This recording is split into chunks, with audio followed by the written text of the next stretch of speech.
assiste aujourd'hui au plus grand plan social qu'on ait jamais connu en France. C'est 200 fermes qui disparaissent chaque semaine. Et cette situation, pour nous, elle n'est pas une fatalité. Comme on pourrait malheureusement nous le faire dire ou nous le faire entendre. Hop, vous m'entendez mieux là? Ok. Donc il y a les paysans qui disparaissent. 200 fermes par semaine. Je résume l'intro pour rester dans les 3 minutes. Et c'est pas une fatalité. C'est bien un scandale. Et c'est le scandale des choix politiques qu'on a fait toutes ces dernières années. Des choix politiques qui nous conduisent à l'agrandissement des fermes, à l'industrialisation de notre agriculture, la déréglementation des marchés, l'appauvrissement des sols, la pollution des eaux, la perte de biodiversité dans nos champs et des oiseaux. Bref, je m'arrête là. La liste, vous le savez, elle est longue.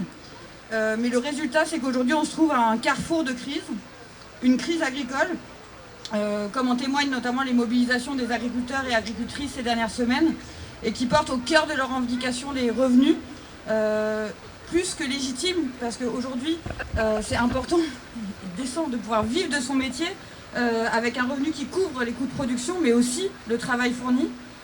Une crise alimentaire, c'est 12% des Français aujourd'hui qui sont en insécurité alimentaire, et puis une crise climatique de la biodiversité qu'on peut plus nier face à l'accélération et l'intensification des épisodes qu'on peut vivre. Donc depuis un mois, on a beaucoup d'annonces, une large majorité d'annonces qui ne répondent pas aux demandes des agriculteurs et des agricultrices et qui n'adressent pas cette situation dans son ensemble. Et pire, risquent d'accélérer finalement le phénomène. Et en fait, elle ne pose pas les vraies questions. Et donc moi, je voudrais vous partager les vraies questions. Où est le cap? Quelle est la vision? Et finalement, notre avenir se construira-t-il avec ou sans paysans?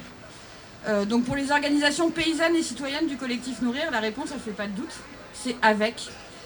Avec des paysans plus nombreux dans nos campagnes. 50% des agriculteurs et agricultrices vont partir à la retraite d'ici 10 ans.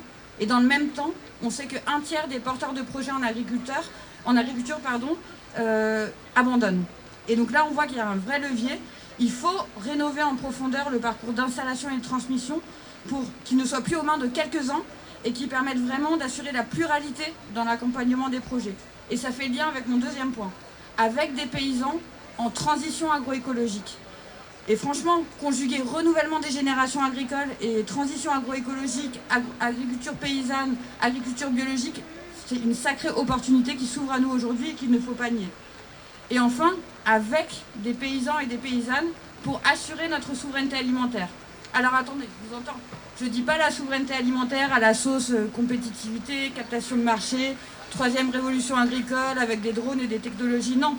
Je dis la souveraineté alimentaire, la vraie, celle conventionnée, celle de la Via Campesina, qui est basée sur les droits des peuples, les droits des paysans, des paysannes, des citoyens, de définir leur système agricole et alimentaire sans qu'ils ne nuisent à un tiers.